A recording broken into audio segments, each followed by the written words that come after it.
Les aventuriers de l'étrange.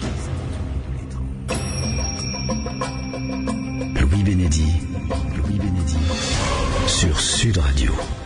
Bonsoir et bienvenue dans Les Aventuriers de l'étrange. Ce soir, nous allons découvrir la vie d'un personnage aussi mythique que mystérieux.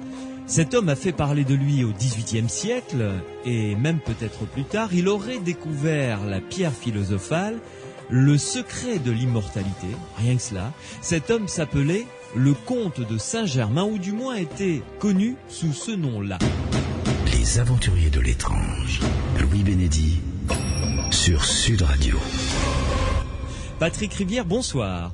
Bonsoir. Alors, vous êtes auteur de nombreux ouvrages sur l'hermétisme, sur l'alchimie, et vous êtes également l'auteur de la biographie du comte de Saint-Germain, qui est parue dans la collection Qui suis-je aux éditions Pardès. Alors, une première question pour rentrer dans le vif du sujet, que nous allons développer évidemment durant cette heure que nous allons passer ensemble. Pensez-vous que le comte de Saint-Germain ait découvert le secret de l'immortalité ? Oui. Grande question. Là, belle question d'emblée, effectivement.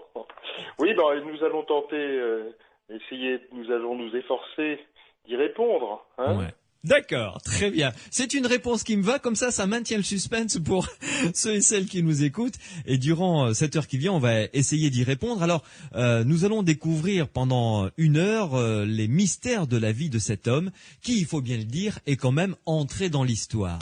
La saison 3 des Aventuriers de l'étrange se poursuit. Vous le savez, on se retrouvera bien entendu demain samedi de 22h à minuit avec pas mal de sujets, les trésors enfouis qui restent à découvrir en France par exemple, avec Didier Audineau, où nous parlerons encore d'un autre sujet que je vous laisserai découvrir demain à partir de 22h. Mais en attendant, vous pouvez me laisser vos témoignages au 0826 300 300, 0826 300 300 dans la boîte vocale des Aventuriers de l'étrange. Nous allons partir sur les traces extraordinaires de cet homme qui ne l'était pas moins, le comte de Saint-Germain. À tout de suite. Sud Radio. Louis Bénédy. Les aventuriers de l'étrange.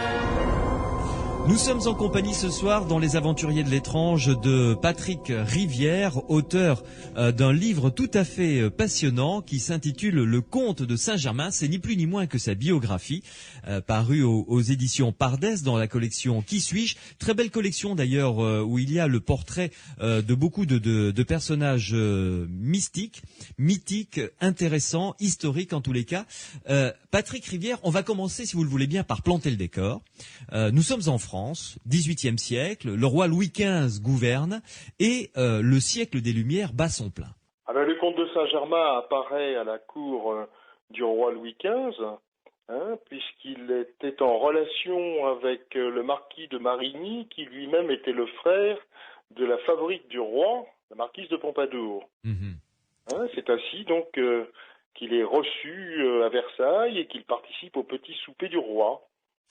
En quoi consistaient ces petits soupers du roi ? Oh, c'était tout à fait, différent d'un soir à l'autre. Hein.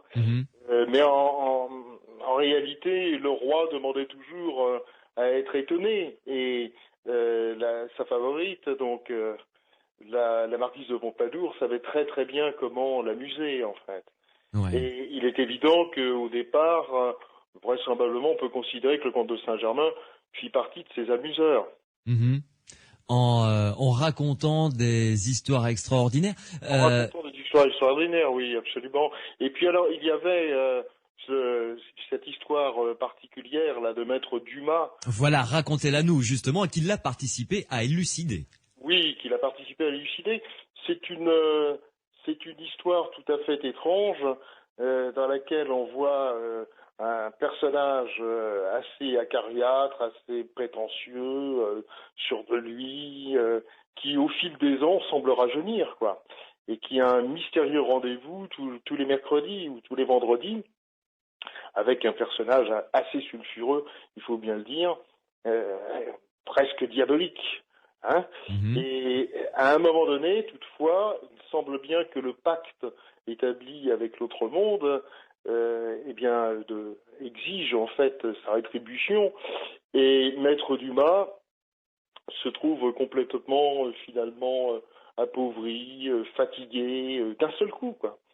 Et à ce moment-là, il demande à se reposer dans la chambre haute de la maison, donc sise à Paris, bien entendu. Mhm. Puis on ne retrouvera plus jamais ce personnage. Il a complètement disparu. Et alors, à l'époque, évidemment, cette énigme suscita beaucoup d'intérêt de la part des Parisiens, et la marquise de Pompadour demanda au comte de Saint-Germain s'il pouvait élucider cette histoire. Ouais. Et alors...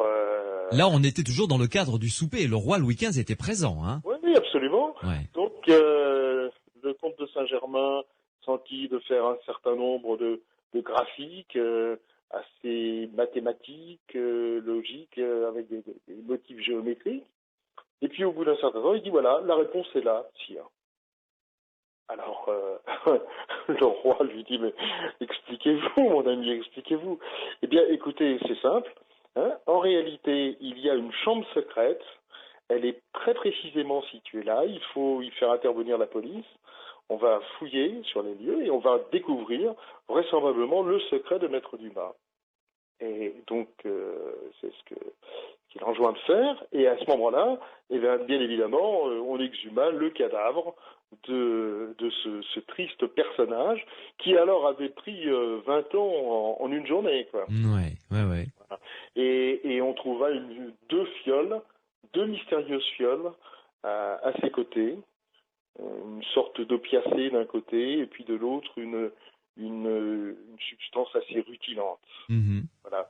Et alors, à ce moment-là, le roi demanda encore d'autres explications au comte de Saint-Germain, et le comte de Saint-Germain lui répondit, tout de bon, mais sire, pour que je vous réponde, encore faudrait-il que vous vous fassiez Rose-Croix. Voilà la réponse de Saint-Germain. Ouais. Une réponse qui a très fortement intrigué le roi Louis XV, Oui. qui n'est pas allé Pour le plus moins, loin oui. finalement, hein. Oui. Pour le moins, effectivement. Sire, faites-vous Rose-Croix, quelle réponse. Ouais. Et à ce moment-là, je pourrais vous en dire plus. Évidemment, voilà, c'est ça, pour pénétrer en fait les secrets et les mystères de la nature et de cet étrange personnage plus ou moins diabolique qui rendait visite donc quotidiennement, donc tout au moins d'une manière hebdomadaire en fait, Mhm. hein, à notre bon maître Dumas, si je puis dire. Oui. Et ceci est une histoire tout à fait authentique, hein. Alors là, elle est totalement authentique, consignée, reconsignée dans toutes les archives. Ouais. Il est temps là, à cette heure de l'émission, que vous nous décriviez le comte de Saint-Germain. Comment était-il? Brossez-nous le portrait de ce personnage hors du commun. Ah ben, le comte de Saint-Germain apparaît comme un gentilhomme, en fait. Hein. Il apparaît comme un gentilhomme mystérieux qui se réclame donc de ce patronyme. Je suis le comte de Saint-Germain. Ne cherchez pas à en savoir davantage. Et alors, en réalité, il apparaît comme ayant été un grand voyageur, comme ayant une grande connaissance de l'histoire. Alors, ce qui fit dire évidemment à certains qu'il était un petit peu partout, qu'il avait traversé l'histoire et qu'il était immortel. Mais on reviendra évidemment là-dessus. Bien sûr. Hein, Oui. c'est pas du tout. Et puis alors, il n'avait pas que des amis, hein, parce qu'il y avait le baron de Gleichen qui était un de ses amis. Il y avait surtout le maréchal de Belle-Île. Ça, c'était son principal ami auprès de la cour, en fait. Mais le duc de Choiseul lui en voulait beaucoup. Et le duc de Choiseul avait mené une cabale à son encontre. Mhm. Et cette cabale consistait en fait à le discréditer. Hein, donc Saint-Germain avait une parodie grotesque qui s'appelait Gover, et qui était un piètre imitateur. Et qui évidemment se moquait de lui en disant que effectivement il avait connu aussi bien les personnages de l'Antiquité, voilà. Oui. Et au dernier moment, on savait que c'était une farce, une bouffonnerie. Le comte de Saint-Germain était, et c'est par ça que il frappait les esprits quand on le rencontrait la première fois, était quelqu'un de brillant, intellectuellement brillant. Oui. Ah oui, il était intellectuellement très brillant. Et alors en même temps, il était doublé d'un artiste puisque c'était un excellent violoniste. Mhm. Et d'ailleurs, certains ont vu en lui peut-être le personnage même de Catalani, quoi. Ouais. Donc c'était quand même, c'était un très très grand violoniste et en même temps un compositeur, hein. Mhm. Mais en fait, il a exercé cet art-là plus particulièrement en Angleterre, où il lui est arrivé d'ailleurs une histoire un petit peu particulière, puisqu'il s'est trouvé en fait aux arrêts pendant quelque temps. Il a été soupçonné en fait de faire de l'espionnage, puisqu'il avait en sa poche un billet qui mettait en évidence son amitié en fait pour le prétendant, hein. Ouais. Pour le prétendant écossais évidemment, bien entendu, hein, le prétendant au trône. Ouais. Voilà. Jacques Stuart III. Ouais. Le comte de Saint-Germain, d'après les écrits et les documents très nombreux d'ailleurs, hein, que vous avez intercalés dans cette biographie, laisse transparaître un homme également soucieux de son entourage, c'est-à-dire et c'est l'époque peut-être qui veut ça également, un regard humaniste sur le monde.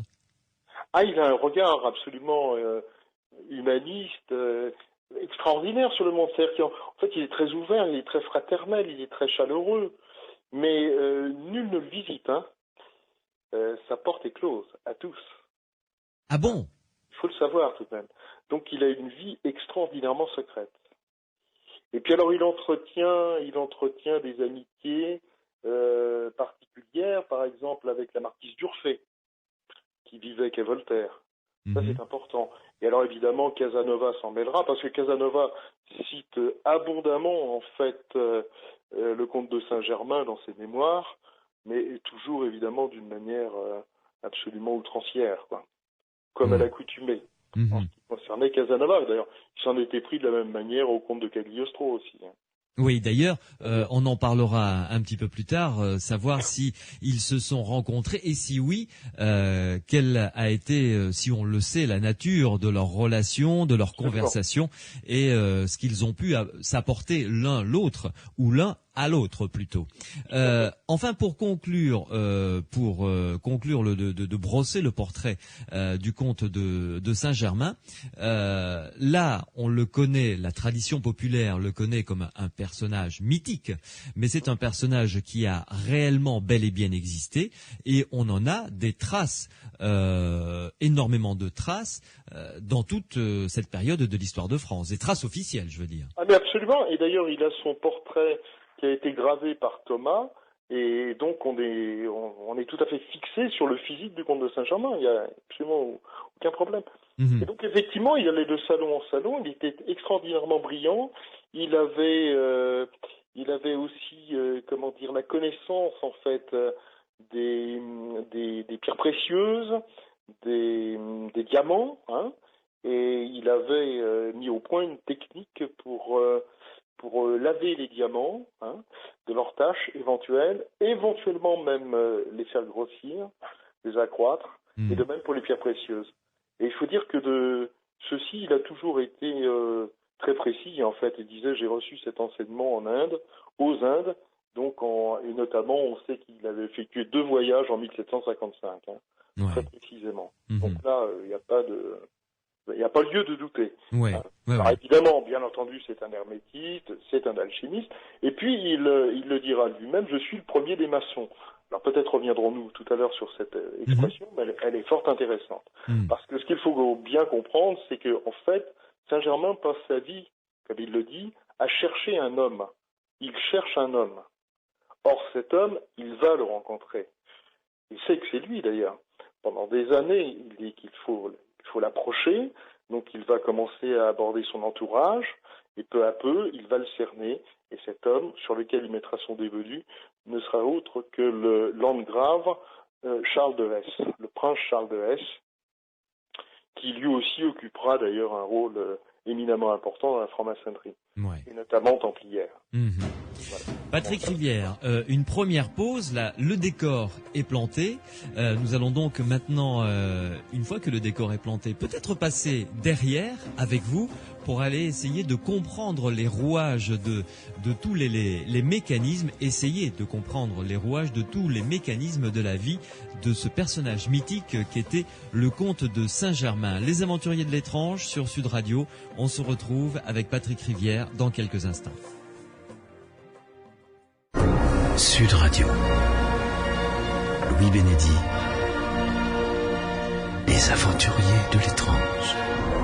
Le comte de Saint-Germain, dont on a dit au XVIIIe siècle qu'il était alchimiste, ça c'est quasiment sûr, qu'il aurait découvert la pierre philosophale, le secret de l'immortalité et bien d'autres secrets. Patrick Rivière vient de publier aux éditions Pardès, dans la collection Qui suis-je, la biographie du comte de Saint-Germain. Patrick Rivière est en notre compagnie. Le comte de Saint-Germain, on l'a dit tout à l'heure, lors d'une conversation avec le roi Louis XV, a parlé de Rose-Croix. Alors, je crois qu'il est temps maintenant que vous nous expliquiez ce en quoi ça consiste. Qu'est-ce qui se cache derrière ce nom Rose-Croix? Ben, ce qui se cache derrière la Rose-Croix, évidemment, c'est tout l'illuminisme du XVIIe et du XVIIIe siècle. Évidemment, chrétien, si vous voulez, chrétien et non papiste. Donc, ce qui fit dire qu'évidemment, à l'origine de la Rose-Croix se trouvaient bien sûr des des protestants. Mm-hmm. Vous voulez, l'idée de l'Église réformée, de parallèle entre Luther et Johann Valentin André, le père en fait, si vous voulez, du rosicrucianisme, paraissait quasi évident. Mais l'important n'est pas là. En fait, l'important c'est que le mouvement Rose-Croix cristallise en fait tout l'hermétisme, si vous voulez, tout l'hermétisme médiéval et en même temps toute la pensée philosophique spirituelle en fait, chrétienne, chrétienne, mais en dehors des normes fixées par Rome. Ouais. C'est ça l'idée. Et l'idée, c'est que ces Rose-Croix sont dépositaires de secrets, mais de secrets parfois extraordinairement sulfureux. N'oublions pas, par exemple, que Montfaucon de Villars, qui est l'auteur de l'entretien sur les sciences secrètes, le comte de Gabalis, Montfaucon de Villars passe pour avoir été assassiné, pour avoir divulgué justement le secret des Rose-Croix. Mm-hmm. Donc c'est quand même quelque chose de très important. Ça se passe en la fin du XVIIe, ça. Ouais. 1670 par là. Mm-hmm. Donc, les Rose-Croix. Le contexte dans lequel le comte de Saint-Germain parle de la Rose-Croix est un contexte éminemment mystique en fait. Ouais. Et les Rose-Croix, donc, à cette époque-là, c'est une confrérie, une fraternité. C'est une confrérie, puisqu'on sait qu'ils avaient apposé leurs affiches sur la place de Paris. Nous, frères aînés de la Rose-Croix, etc., etc. Bon, ça, l'histoire est là pour l'attester, il n'y a aucun problème. Mais d'un autre côté, il y a l'idée sous-jacente que celui qui parvient au centre de la croix peut en délivrer la rose. C'est-à-dire qu'en fait, celui qui est le véritable adepte, c'est-à-dire en fait le connaissant, il est Rose-Croix. Par définition, il sera Rose-Croix. Et d'ailleurs, il lui sera interdit de le dire à ce moment-là. Ouais. Voilà. Et donc, quand en fait le comte de Saint-Germain enjoint le roi Louis XV de se faire Rose-Croix, en fait, il lui enjoint de pénétrer les secrets de la nature et les mystères en fait de ce christianisme tout à fait mystique. Ouais. Donc de devenir un alchimiste accompli et un homme réalisé au sens mystique du terme. Au moins un alchimiste spirituel, oui. Oui. Oui. Et c'est comme ça, parce qu'en fait, ce sont des relations privilégiées effectivement entre le monde de Dieu, voire des dieux, et le monde de la nature. Ouais. Voilà. La nature joue un rôle évidemment très important là-dedans. Et alors à ce moment-là, donc le roi Louis XV, il mettra à la disposition du comte de Saint-Germain en fait un petit laboratoire à Trianon, déjà, donc à Versailles. Ouais. En Ensuite, apparemment, il y a un laboratoire secret aussi à Versailles. Je suis en train d'essayer d'explorer au fil des ans encore ces pistes qui sont tout à fait intéressantes. Et puis il mettra à sa disposition des locaux au château De Chambord. de Chambord, Mhm. absolument, Ouais. qui serviront au comte de Saint-Germain à élaborer ces fameuses teintures. Voilà, parce que professionnellement, il se désigne en fait comme étant un teinturier, si je puis dire. Ouais. Mais avec des teintures, encore une fois, tout à fait mirifiques, quoi. De la même manière que lorsque le comte de Saint-Germain quitte son violon mais prend son pinceau, eh bien à ce moment-là, les couleurs qu'il utilise sont des couleurs éclatantes. Et là, il y a des témoignages absolument remarquables. On compare ces tableaux à la tour, à Vandelot, etc. Mais Ah, quand même, ouais. quelle lumière. Ah oui, oui, tout à fait. Ouais. Tout à Mais fait. est-ce que on sait où il y a des toiles signées du comte de Saint-Germain? Non, ça malheureusement non. En ce qui concerne les œuvres musicales, oui, là c'est très précis. D'ailleurs, je donne quelques informations dans le livre. Mhm, mhm. Mais en ce qui concerne les tableaux, malheureusement, non.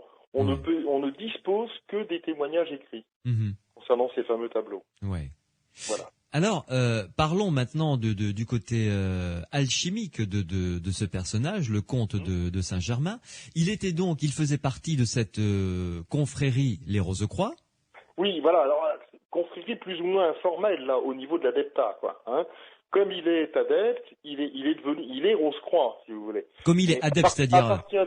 Appartient-il à la confrérie des Rosicruciens? Parallèlement, vraisemblablement, non.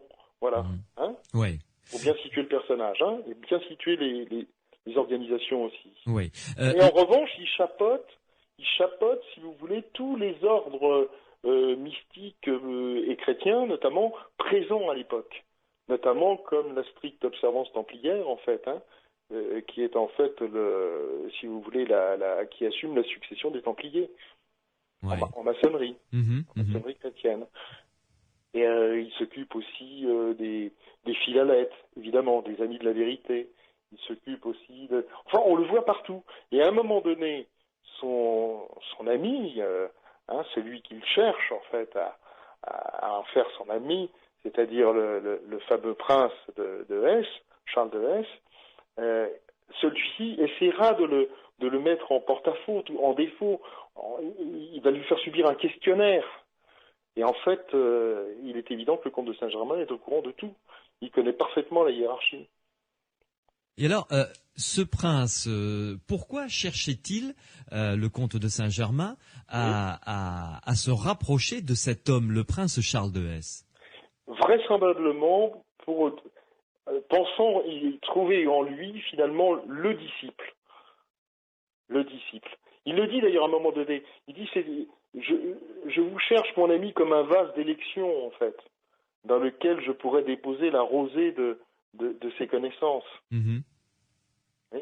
Donc, il pense qu'il est le mieux placé, justement parce que lui-même, en fait, chapeaute, si vous voulez, les organisations maçonniques, et notamment, donc il chapeaute à l'époque les frères, par exemple, les frères illuminés de l'Asie. Bon, c'est pas rien du tout, quoi. Les frères chevaliers illuminés de l'Asie, le mouvement est dirigé par Charles de Hesse, quoi. Mm-hmm. En même temps, c'est Charles de Hesse, donc, qui joue un rôle éminemment important dans les structures, en fait, de cette chevalerie templière qui se met en place. Ouais. Et d'autres groupes, etc., etc. Donc, évidemment, pas un hasard. Ouais. Donc, le comte de Saint-Germain voit en cet homme, le prince Charles de Hesse, son successeur.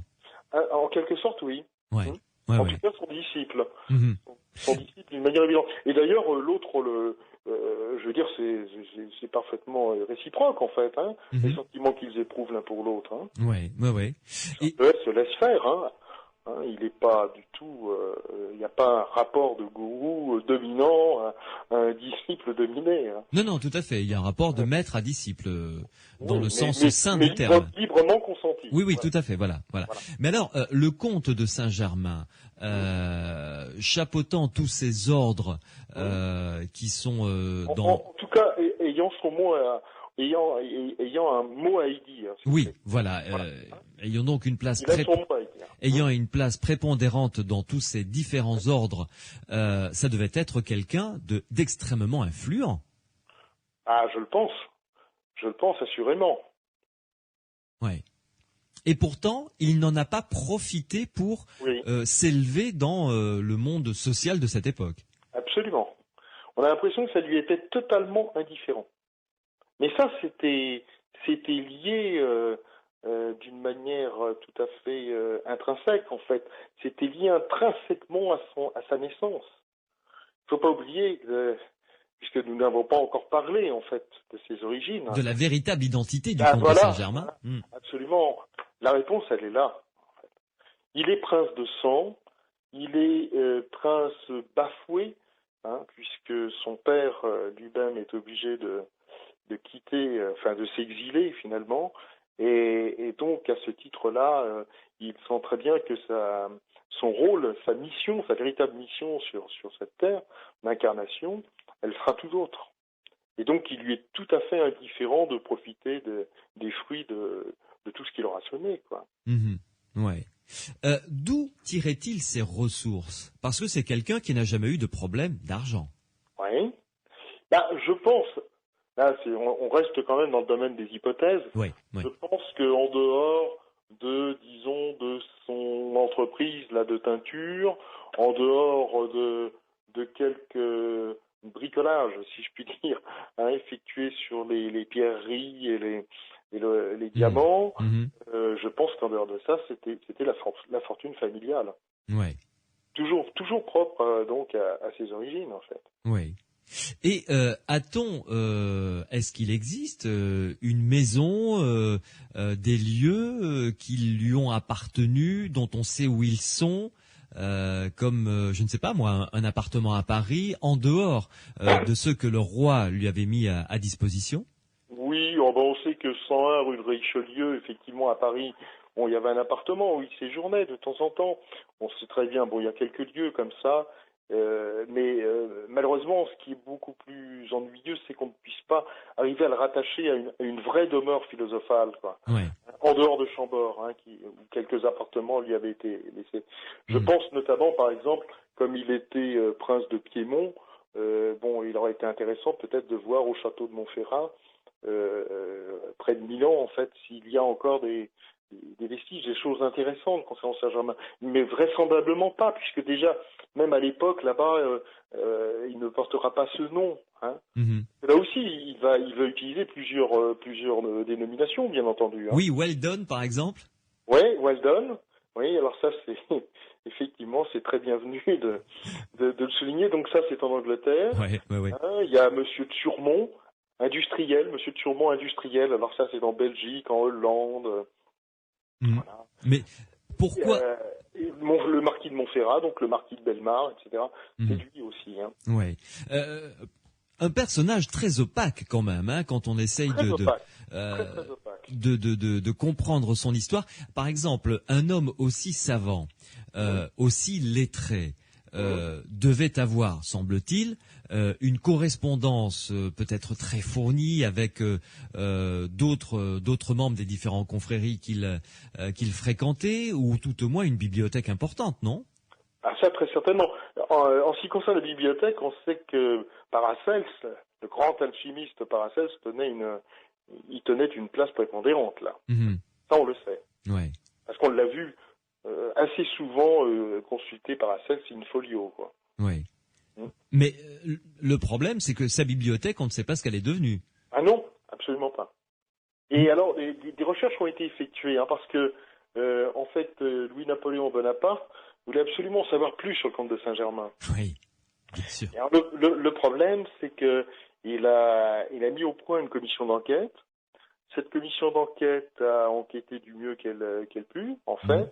Elle a rassemblé un certain nombre d'éléments qui regroupés dans une partie de la bibliothèque, en fait, au moment de la Commune. Malheureusement, donc, la Commune aidant, avec l'incendie de Paris, etc., tout a échappé. Tout a été brûlé, tout a échappé à toute investigation. C'est-à-dire que avant qu'on ait pu se pencher sur ces documents, ils avaient déjà disparu. Quoi. Ouais. Comme par hasard. On peut l'utiliser dans la fumée. Évidemment. Patrick Rivière, une pause à nouveau et nous allons aborder un dossier qui rend la vie de ce personnage, le comte de Saint-Germain, passionnant, celui de son immortalité, point d'interrogation, dans Les Aventuriers de l'étrange sur Sud Radio. À tout de suite. Sud Radio. Louis Bénédy.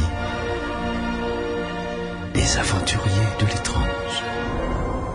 Patrick Rivière, auteur de la biographie du comte de Saint-Germain dans la collection Qui suis-je aux éditions Pardès, c'est mon invité ce soir dans Les Aventuriers de l'étrange sur Sud Radio. Nous allons aborder le dossier concernant son immortalité, mais il faut évidemment avant cela revenir sur l'identité réelle du comte de Saint-Germain.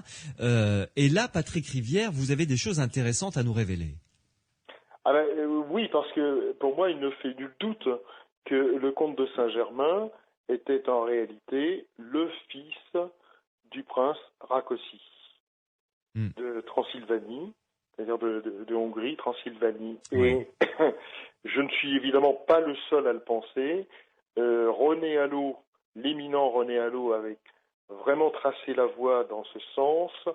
Il a donné un certain nombre d'éléments important. Alors, bon, évidemment, c'est un petit peu ennuyeux à la radio d'évoquer tout ça dans le détail, mais il y a, par exemple, dans la découverte de certains blasons du comte de Saint-Germain, notamment qui font apparaître le marquisat, par exemple, tout cela, on voit très très bien que ça ne peut s'appliquer, en fait, qu'aux descendants de François Rákóczi.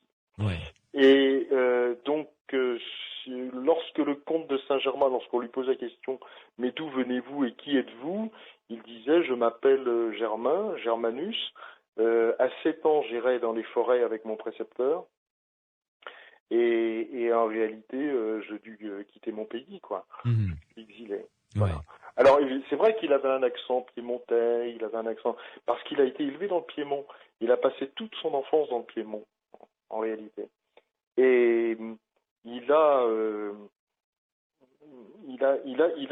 ce sang, en fait, je dirais slave, qui coule dans ses veines, et c'est une évidence, donc, par rapport à, si vous voulez, à des éléments très très précis, sur lesquels on peut pas les évoquer là. Maintenant, parce que c'est trop compliqué. Mais en revanche, ce que l'auditeur peut retenir, c'est que le comte de Saint-Germain disait qu'il était né le 28 mai, en fait. Le 28 mai 1696, s'il avait été évidemment le fils de François Rákóczi. Et le 28 mai, que c'est les Bretons, en fait, dans le calendrier romain, sinon la Saint-Germain. C'est ça qui est tout à fait étonnant, quoi. Et ses frères, donc, ayant été aussi en exil près de l'empereur, autrichien, en fait, à Vienne, chacun avait choisi, en fait. L'un s'appelait marquis de Sainte-Élisabeth, marquis de Saint-Marc, etc. Et lui, il avait dit, moi, ce sera Saint Germanus. Saint Germanus, donc, en fait, le saint frère, en réalité. Le saint frère de l'humanité. C'est ça qui est formidable. C'est qu'il s'inclut parfaitement dans cette tradition, donc, qui avait été utilisée par ces deux frères précédents. Et en même temps, lui, il ajoute autre chose, c'est-à-dire qu'il sera le saint frère de l'humanité. Ouais. Voilà. Je trouve ça tout à fait étonnant parce que donc cette histoire du 28 mai, là pour moi, ça a été une confirmation. Je me suis dit tiens, c'est quand même bizarre qu'en plus il soit né le 28 mai, c'est-à-dire justement le jour de la Saint-Germain. Alors évidemment, l'histoire officielle retient que cet enfant serait décédé dans des circonstances étranges. Le problème, c'est qu'on n'a jamais retrouvé l'acte de décès. Alors ça aussi, c'est étrange. Parce qu'on a quand même des archives sur la famille Rákóczi. Ouais. Il y a beaucoup de choses étranges de toute façon dans la vie du comte de Saint-Germain. Absolument. En tout cas, lui, il est certain que lui se faisait passer de toute façon pour être le descendant de la famille Rákóczi. Ouais. Voilà. Et donc, je pense que c'était à juste titre. Et en fait, les réponses que j'évoque là, d'ailleurs, ce sont des réponses qu'il fit à son ami, encore une fois, le prince de Hesse, Ouais. mais qui furent confirmés. Il en parla aussi en Hollande à un moment donné. Lorsque le roi l'avait chargé d'une mission diplomatique secrète. Ouais. Ce qui lui valut d'ailleurs bien des problèmes. Encore autre chose. Oui, parce qu'en plus il a eu une vie pleine d'aventures, c'est vrai. Ah oui, oui, absolument. C'était pas un alchimiste qui restait dans son laboratoire. C'est pour ça que, évidemment, on balance constamment entre l'aventurier de l'occulte et voire pourquoi pas un charlatan après, vous comprenez. Et moi là je ne suis pas d'accord. Ouais. Ce n'est absolument pas un charlatan. Il est parfaitement intègre et il y a vraiment des points de référence pour des hommes de tradition et des hommes qui sont intéressés en fait par l'histoire même de la franc-maçonnerie, du rosicrucianisme, etc. On voit chez le comte de Saint-Germain une véritable rectitude en fait, et un esprit de maîtrise et la charité qui s'y est en fait et l'humilité qui s'y est au véritable disciple. Un homme intègre réellement. Oui, absolument. Ouais. Il s'est dit, je suis le premier des maçons. Il était donc franc-maçon aussi. Oui, bien sûr. Ouais. Est-ce que, selon vous, comme il était très savant et versé dans la chimie et dans l'alchimie, on va commencer par la partie alchimique du personnage, il aurait, selon certains témoignages, réussi la transmutation de l'or? Ah oui, ça c'est certain. C'est certain, mais alors, même sans s'appesantir sur la question, pour moi, qui ai l'habitude de traiter un petit peu ce type de sujet, c'est une évidence, quoi. C'est une évidence, et en plus, il y a plusieurs témoignages de transmutation, éventuellement même d'ailleurs avec des matières différentes, et qui donnèrent de très très bons résultats. Mais lui-même se promenait toujours avec un similor. Hein, il y avait il y avait une quête à l'époque de tout ce qui pouvait briller, ressembler un peu à l'or, et il avait un similor absolument parfait. C'est quoi un similor? C'est-à-dire qu'en fait, un métal en réalité qui était beaucoup moins dense que l'or, et qui était très noble malgré tout, et qui était parfaitement inaltérable. Donc ça, c'était déjà absolument appréciable, quoi. Tu vois, il avait une connaissance des métaux et de la métallurgie précise, quoi. On sait très bien qu'il maniait la pince et le creuset, quoi. Ouais. Et il ne s'en... Ça donne lieu à ces fameuses teintures aussi, bien sûr, parce que les teintures, c'est la mise en évidence aussi d'un soufre métallisé, quoi. Et là, on est en pleine alchimie. Ouais. Il ne s'en est jamais servi pour s'enrichir. Non, a priori, absolument pas. Ouais. Non, pas du tout. Non, il se servait uniquement pour utiliser l'élixir, comme il est de bon ton de le faire pour la plupart des adeptes. Alors... Oui, non, il coulait pas des lingots. Pas des lingots. Ça, c'est Alexandre Dumas qui a transformé un petit peu cette histoire qu'on va retrouver d'ailleurs dans Joseph Balsamo. Et lorsqu'on voit Jean Marais couler des lingots comme si, je sais pas, enfin quotidiennement, en tout cas, ça prête un peu à sourire quand même. Ouais. Mais là, bon, c'est le romancé, c'est Dumas, quoi. Donc, bon. Mais il y a une vraie légende Saint-Germain, bien sûr. Parce que pourquoi refusait-il d'ouvrir sa porte, Ça, c'est très important, ça. Très intéressant, ça.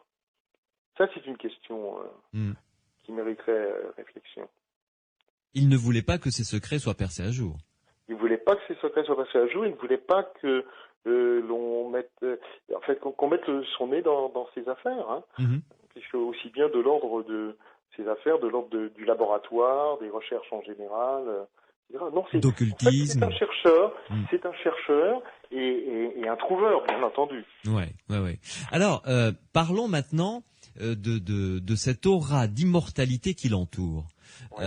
Qu'est-ce qui l'a alimenté au départ? Ce qui l'alimente au départ, c'est la fameuse histoire, là, même peut-être totalement d'ailleurs ordonnancée par finalement le duc de Choiseul.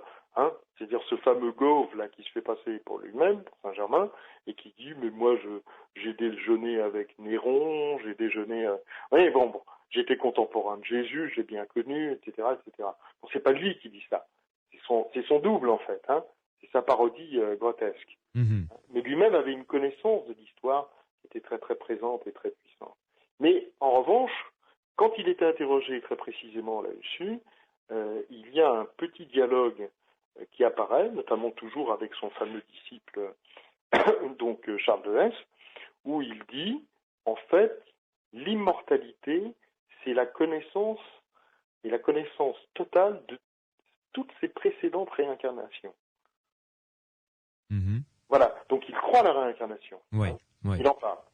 Donc il s'institue comme un philosophe néo-platonicien, néo-pythagoricien.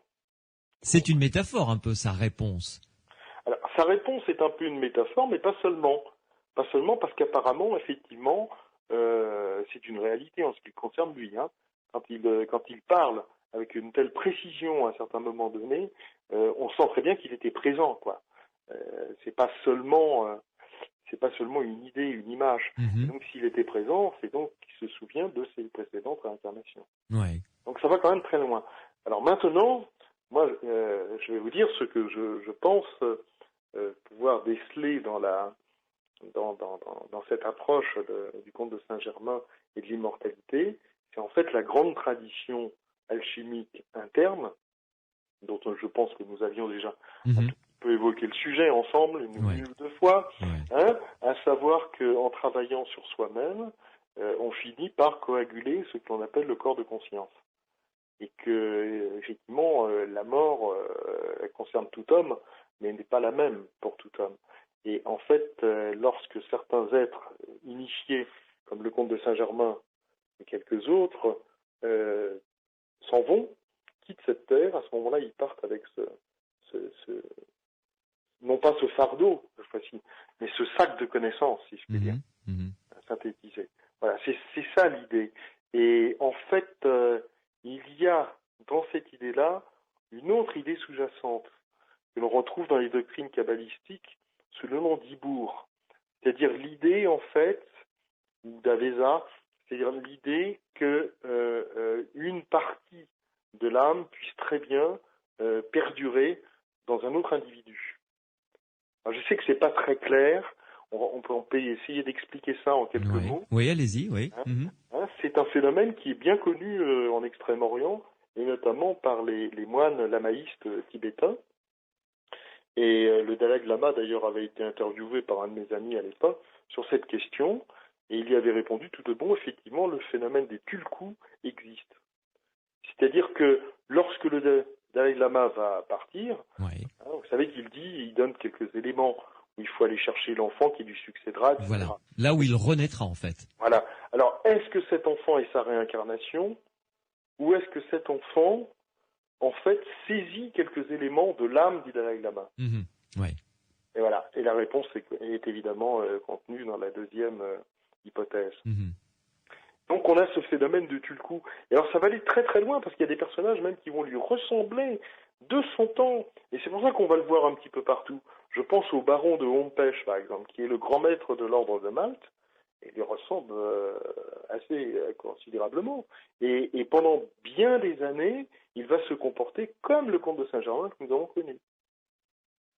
Comme s'il était porteur lui-même de quelque chose du comte de Saint-Germain. Et puis un beau jour, il retrouve sa propre identité. C'est très étonnant, ça. C'est tout à fait étonnant. C'est tout à fait étonnant. Et alors en même temps, bien entendu, donc il y a des homonymes. Il y a plusieurs Saint-Germain à l'époque, bien sûr. Tout à fait. Il y a Claude-Louis Saint-Germain, qui est en fait le ministre d'État, ministre de la guerre, en fait. Qui est très important. D'ailleurs, on retrouve sa statue, par exemple, à Sorèze, à l'école militaire de Sorèze, par exemple. Mais lui n'a rien à voir avec le comte de Saint-Germain. Physiquement, il n'a strictement rien à voir. Ils ne sont pas du tout de la même famille. Rien à voir. Il ne vient pas d'Europe de l'Est. Rien à voir. Il y a aussi Robert François Quesnay de Saint-Germain, qui apparemment présente aussi quelques ressemblances, un petit peu, avec le comte de Saint-Germain, et qui, alors, lui, est maçon également, enfin, totalement investi dans le mouvement illuministe, et bien souvent, on croit avoir l'un alors qu'on voit l'autre, quoi. C'est-à-dire que le comte de Saint-Germain meurt officiellement, donc... en 1784, oui. En 1784, et en réalité, en 1785, on va dire, mais il était là, il était au couvent de Wilhelmsbad, il était présent au second couvent de Wilhelmsbad. Oui, sauf qu'en fait, celui qui était là, c'était en fait Robert François Quesnay de Saint-Germain. Oui, là vous le dites de toute façon très clairement dans votre livre qu'il y a eu des confusions. Ça, nous sommes... Il y a vraiment des confusions, absolument. Sans compter les confusions même qui seront entretenues entre le comte de Saint-Germain et Cagliostro. Oui, oui, ça, on va en parler dans quelques minutes, mais quand même, il y a comment dirais-je, un témoignage tout à fait troublant, celui, d'ailleurs, vous rapportez les extraits de ces écrits, le témoignage de Madame d'Adhémar, qui affirme avoir rencontré dans une église la deuxième chapelle sur votre main droite, pour être précis, à 8 heures du matin, le comte de Saint-Germain, bien longtemps après sa mort. Tout à fait, parce que ce que je viens de dire n'est pas exclusif, effectivement, de toutes ces hypothèses. Concernant. Il est très probable qu'il ait survécu à sa propre mort. Et là aussi, il peut y avoir même eu dissimulation. N'oublions pas que c'est quand même son ami. Il meurt chez son ami, tout de même. Ouais. Donc c'est pas rien. Donc effectivement, ça c'est la comtesse d'Adhémar en fait le mentionne dans ses souvenirs et en fait ce sera repris par Lamotte Langon parce que Lamotte Langon fait du comte de Saint-Germain un monarchiste, donc quelqu'un de très bien pour lui. Ouais. C'est-à-dire en fait pas comme ce fiefé Cagliostro, n'est-ce pas? C'est-à-dire en fait quelqu'un qui n'était pas à la solde des illuminés de Bavière, les affreux illuminés de Bavière, anarchistes et tout à fait... Oui, qui a fait le ferment de la Révolution française après. Absolument, voilà. Donc là, l'abbé Baruel est totalement opposé au comte de Saint-Germain. Il met en fait Cagliostro et le comte de Saint-Germain dans le même panier. Mais Lamotte Langon lui dit non, attention, le comte de Saint-Germain, c'est pas ça du tout. Il a essayé de protéger la monarchie. Il l'a averti plusieurs fois. Il avertit Marie-Antoinette du drame qui était en train de se préparer. Et effectivement, c'est donc la comtesse d'Adhémar qui sert d'intermédiaire. Oui. Mais alors, que vaut le témoignage de la comtesse d'Adhémar, alors, selon vous? Selon moi, c'est tout à fait possible qu'elle l'ait vu. Mais alors, comment l'a-t-elle vu et dans quel corps? Parce que faut quand même pas oublier qu'il apparaît et qu'il disparaît un peu vite dans cette histoire. Donc ça, c'est à l'église des Récollets, je pense que vous faites allusion. Tout à fait, oui. Et alors, en réalité, il lui glisse encore quelques mots, évidemment, sur les affres de la Révolution française. Ces paroles sont parfaitement visionnaires, elles sont extraordinaires de justesse, en fait. Mais il disparaît. Et donc, moi, je pense tout simplement qu'il a très bien pu, effectivement, survivre à l'année 1784, et que là, donc, au cours de l'année 1780, je sais plus, 1700, dans les débuts des années 1780, il rencontre la comtesse d'Adhémar, et il peut très bien, à ce moment-là, tout simplement, dans son corps plastique, par exemple, dans son corps astral, dans un corps, il lui apparaît, et puis voilà, et puis il lui redit encore quelques mots. Mais ça, on peut imaginer donc qu'il aurait survécu. Et là voilà cette immortalité. Mais ce n'est jamais l'immortalité à laquelle Saint-Germain lui-même fait allusion. Oui, tout à fait. L'immortalité à laquelle il fait allusion, elle est très précise. Donc là, je ne vais pas vous assommer et reprendre le passage précisément, vous le retrouvez dans le livre. Mais en réalité, il évoque très précisément le degré de connaissance des incarnations précédentes. Ah oui, c'est très bouddhique comme discours, tout à fait. Très très bouddhique. Ah complètement, oui. Et d'ailleurs, il dit tout le temps qu'il va, quand il parlait de son voyage aux Indes en 1755, et ensuite après il dit mais je vais partir au Japon, je vais partir en Himalaya, je vais partir. On sent très très bien chez lui une influence bouddhique. Ah oui, tout à fait, une influence orientale, complètement. Oui. Patrick Rivière est l'auteur du Conte de Saint-Germain, la biographie de cet homme tout à fait mythique dans la collection Que suis-je aux éditions Pardès, dans Les Aventuriers de l'étrange sur Sud Radio. Patrick Rivière, un autre personnage haut en couleur, c'est Cagliostro. Alors là, ils se sont a priori rencontrés. Mais juste quelques mots sur Cagliostro avant de parler de leur rencontre. Alors, Cagliostro, en fait, Joseph Balsamo... On n'est pas dans le même genre, là. On n'est pas tout à fait dans le même genre, parce que Joseph Balsamo va vouloir pratiquer son art d'une manière tout à fait ouverte. Et donc, l'illustration est différente, parce qu'à ce moment-là, il devient un thaumaturge, qui opère d'ailleurs au grand jour, en fait, avec son épouse, Lorenza. Et donc, on va va parler à propos de Cagliostro de guérison. On va de guérison en guérison. On connaît un certain apaisement des affres subies par la souffrance du corps, mais aussi de l'âme. Et on voit très bien donc chez lui un personnage tout à fait enveloppant, tout à fait voilà. Mais alors parallèlement, évidemment, Cagliostro, et ça on le sait là, de manière absolument authentique, sûre, a des contacts avec les Illuminés de Bavière, ces fameux Illuminés de Bavière qui feront chanceler la monarchie jusqu'à la Révolution française. Mais le problème, c'est pas le problème de la Révolution française, c'est le problème de la terreur, quoi. Parce que le problème de la terreur est un problème qui est directement attaché aux Illuminés de Bavière. Mmh. Mais alors, qui sont vraiment des anarchistes très. Jusqu'au boutiste, des terroristes après. Jusqu'au boutiste, ce sont des terroristes. Ah oui, complètement. Absolument. Ouais. Ouais. Mais dites-moi, Patrick Rivière, Cagliostro et le comte de Saint-Germain se sont-ils rencontrés? Oui, ils se sont rencontrés. Alors, je pense que c'est d'ailleurs tout ça qui donnera envie, en fait, à Cagliostro de créer son fameux rite égyptien avec Lorenza. Ils se sont rencontrés dans ce fameux château du Holstein, je pense. Alors, bien sûr, la rencontre qui est évoquée encore une fois par la Motte Langon d'une manière très très romantique. Rendez-vous a lieu à 2h du matin. Dans un temple illuminé. Oui, totalement. Alors là, nous sommes dans un concept complètement maçonnique, rosicrucien, etc. Tous les éléments sont des éléments symboliques, bien sûr, importants. Et en fait, Saint-Germain apparaît justement comme étant l'immortel. Voilà. Il apparaît comme un personnage solaire immortel. Oui, d'ailleurs, Cagliostro parle de lui en disant le dieu. Oui, c'est ça. C'est tout à fait étonnant, mais c'est ça. Alors donc il parle du pouvoir divin. Enfin, il donne un certain enseignement aux deux d'ailleurs.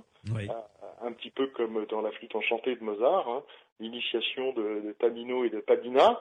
Là, en l'occurrence, c'est Cagliostro et Lorenza. Et alors, ils se seraient rencontrés peut-être, dit-on, ailleurs aussi, à Hambourg, peut-être même à Malte.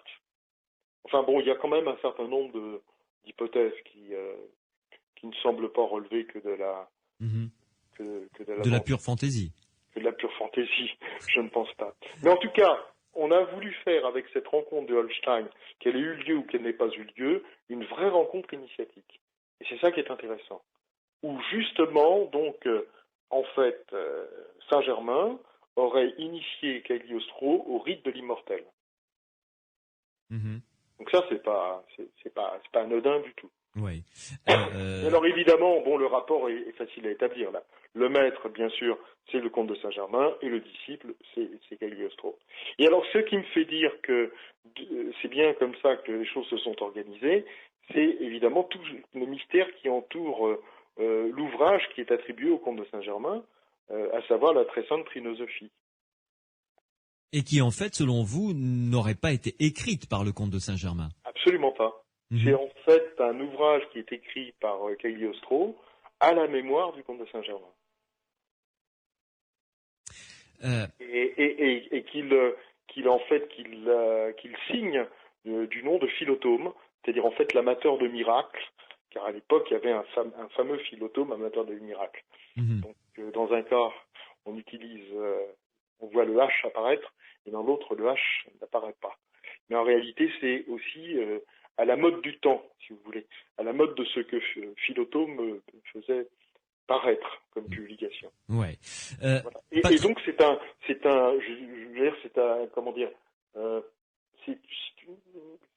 l'image même, c'est le symbole de toute l'admiration que voue en fait Cagliostro à Saint-Germain. Oui, tout à fait. Patrick Rivière, on en arrive là à la fin de cette heure que nous avons passée ensemble. À titre de conclusion, le comte de Saint-Germain ou des personnages se prétendant comme tels ont réapparu dans les années 70, dans les années 80, notamment celui qui fut l'époux de Dalida avant Richard Chanfray. Voilà, Richard avant Chanfray, de se suicider. D'ailleurs, n'a pas manqué d'être dénoncé par par tous les hermétistes de l'époque. Voilà. À commencer par mon bon vieux maître, Eugène Cancelier lui-même. Bon. Qui a dénoncé la supercherie de sa fausse transmutation. Ouais. Télévisée. Non, mais ça, il est évident, mais vous savez, faisiez allusion à cette collection de qui suis-je aux éditions Pardès. J'ai signé aussi un autre titre, c'est Fulcanelli. Fulcanelli, c'est tout à fait ça. C'est notre conte de Saint-Germain moderne. Il y a une véritable continuité là. Ouais. Mais oui, ce sont toujours ces personnages mystérieux. Là, en l'occurrence, c'est un savant. Fulcanelli est un savant, et je l'explique dans cette biographie de l'impossible. Là, il est évident que on a toujours affaire au même type de personnage. Et l'idée qui est sous-jacente à cela, c'est que cette immortalité qui est liée à l'alchimie, c'est pas une immortalité physique. Hein. L'élixir de longue vie permet de prolonger en fait la vie, ça c'est sûr, et de vivre en bonne santé, hein, et de faire beaucoup de bien autour de soi. Mais l'immortalité à laquelle il est fait allusion, c'est une immortalité de connaissance en fait. Ouais. Voilà. Parce que dans un cas comme dans l'autre, hein, aussi bien à propos du comte de Saint-Germain qu'à propos de Fulcanelli, on a affaire à ce type d'idée, quoi. Emporter avec soi la quintessence de la connaissance qu'on a pu acquérir dans cette vie. Voilà, c'est ça. Ne rien oublier. Ne rien oublier, d'essentiel. Oui, tout à fait. C'est ça la vraie immortalité. C'est très joli, très poétique en plus.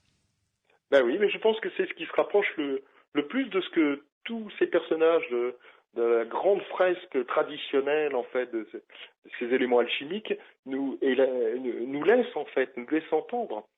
C'est le véritable message qu'ils nous laissent entendre. Ouais. On retrouvera ça en Chine, on va le retrouver un petit peu partout. C'est universel quoi qu'il en soit. En Égypte. Oui. Ben ouais, tout et à à ce moment-là, l'or ne devient plus que la chair des dieux, comme disaient les Égyptiens, quoi. Merci beaucoup en tout cas Patrick Rivière de nous avoir entraîné comme ça à votre suite à la découverte de cette vie qui a été aussi riche que étonnante, celle du comte de Saint-Germain. Et je renvoie ceux et celles évidemment qui veulent en savoir plus à votre livre qui est publié aux éditions Pardès, donc dans la collection Qui suis-je, le comte de Saint-Germain, et puis ceux qui veulent en savoir plus également sur l'alchimie qui se reportent à vos autres livres chez plusieurs éditeurs, notamment chez Devecchi, pour ne citer que celui-ci. Merci beaucoup Patrick Rivière. Merci à vous. Et à très bientôt pour un autre ouvrage, j'espère. Également, bientôt, oui. Au revoir et bonne soirée.